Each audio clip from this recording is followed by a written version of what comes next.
Well, I think he's got tremendous arm talent. There's no question. He was a nationally recruited player, decided to stay at home at Missouri.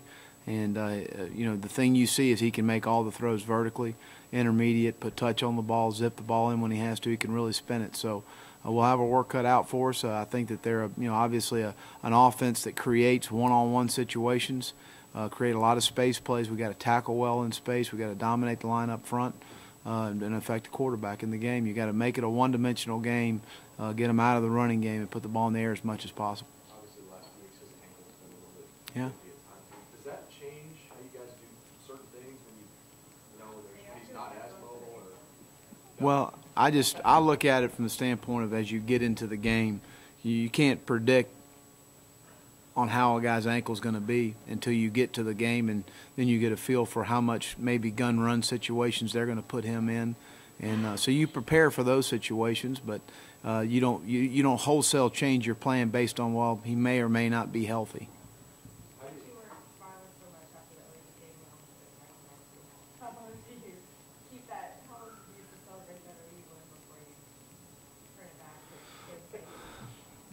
Well, I'll be honest with you. I walk off the field and I think about, well, we got Missouri next, and the balls we're going to be everywhere, and they're going to line up and everywhere and motion and shift. And you think about the game last year not finishing well in the second half. So, you know, you enjoy the win, but it's, you know, you also understand it's like climbing a mountain, and the higher you get, the more treacherous it gets, and you got to just continue to push on with what you're trying to do and understand that game counted for one.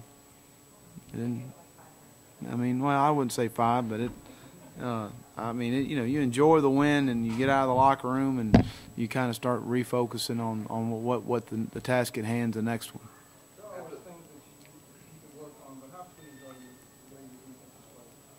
Well, I mean, I think, you know, so far we're 6-0, and that's the most pleasing thing, is to be undefeated. The object's to win the game regardless of how it looks or how it comes out. But I think our front's come along and played pretty well for us. That was kind of a question mark going into the year of how we would hold up in those situations. I think we've gotten some really solid play out of our linebackers, and I think the secondary has really excelled at times and played really well. But, you know, we have a lot of football to play. We're about to face some really good offensive football teams that have put a lot of points on the boards, really moved the ball well.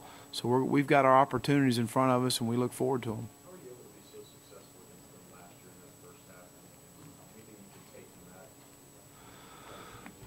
Well, I think we just really controlled the line of scrimmage as much as anything, and we limited Kaufman and Macklin's touches.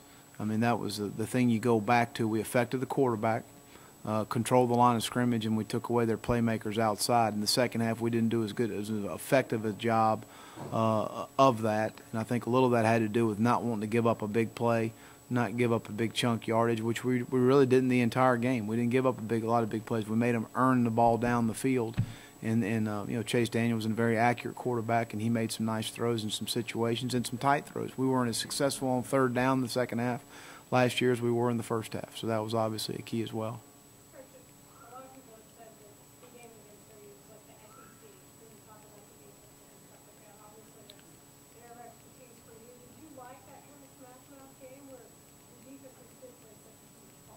Well, I think anytime any team, regardless of conference, when you put two pretty good defenses on the field, that's what normally happens. I mean, the defenses kind of take over. The defensive lines control the line of scrimmage. I wouldn't liken it to an SEC game. I would liken it just to a really good football game. I talked to the people on ESPN radio at the end, and they said that was a 16-13 ugly game. And I said, well, your definition of ugly and mine's different. I think 16-13 is beautiful. You know, but it's about winning. It's about winning the game and doing what you have to do to win, and whether it's 16-13 or 3-0 or 45-35, the object's to win. But I would liken that just to the fact that there was two pretty good defenses on the field, especially up front. Anytime people have good front people, that makes it very difficult. Football's a line of scrimmage game.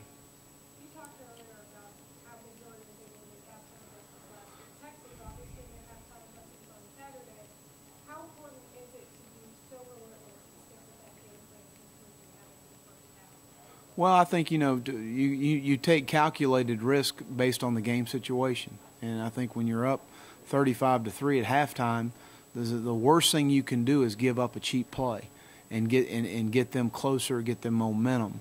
And so the way we played the second half was how I would want to play it again. I would want to convert on third down better than we did a year ago. That's really where our downfall was. We didn't give up chunk plays. We didn't give up big plays down the field. And we were also able to play a lot of guys. Some of the guys that are starting and playing for us now got a lot of game experience there at the end of that football game. So, there goes back to the fact of our philosophy here of building your football team and getting those guys as much game experience. That's the only way they're going to get better is to trot out there when it matters.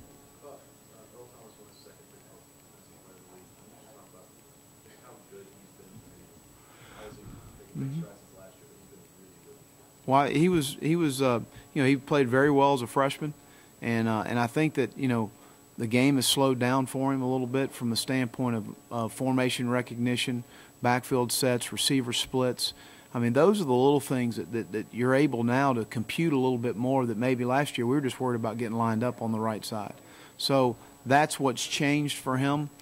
He's really approached this year to take the challenge of becoming a better mental football player and understanding that the great ones, they approach it mentally. It's not just a physical game. They understand the mental side of being a good football player, and that's that's where he's making strides. And we still got a ways to go, but he is a physical, relentless, mentally and physically tough football player. And if you go watch him on Tuesday practice, he practices the same he does on Saturday. There's no difference.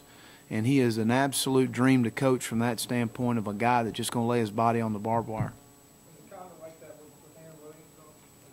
Oh, yeah, and I think that very much the same. Obviously Aaron didn't get as many snaps as Earl did last year, but he was practically a starter, in my opinion, at the nickel, and he played really good football for us. And again, those guys' challenges are now becoming the mental challenge.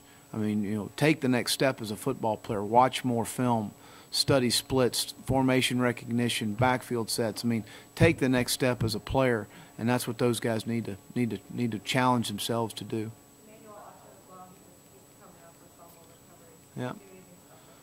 No, he's just around the ball. He's he's a guy that's really pleased with how he is performing, and we're in so much nickel. We've only got 2 linebackers on the field, and he's going to play more Saturday because he's a very, very deserving. Keenan Robinson's playing well. Rod Muckroy's playing well. Dustin Ernst did an outstanding job when he came in the game. So we really feel good with our group there, and Ryan Roberson's a fifth that's going to be a good football player for Texas.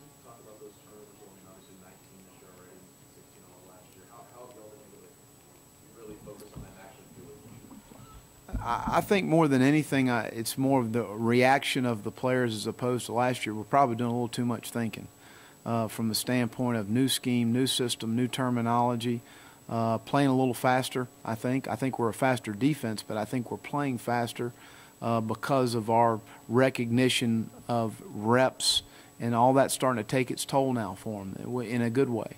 But I think that as much as anything, and I think our front's been really good at putting pressure on the quarterback. We force some interceptions. I mean, Aaron's interception was forced by Lamar Houston.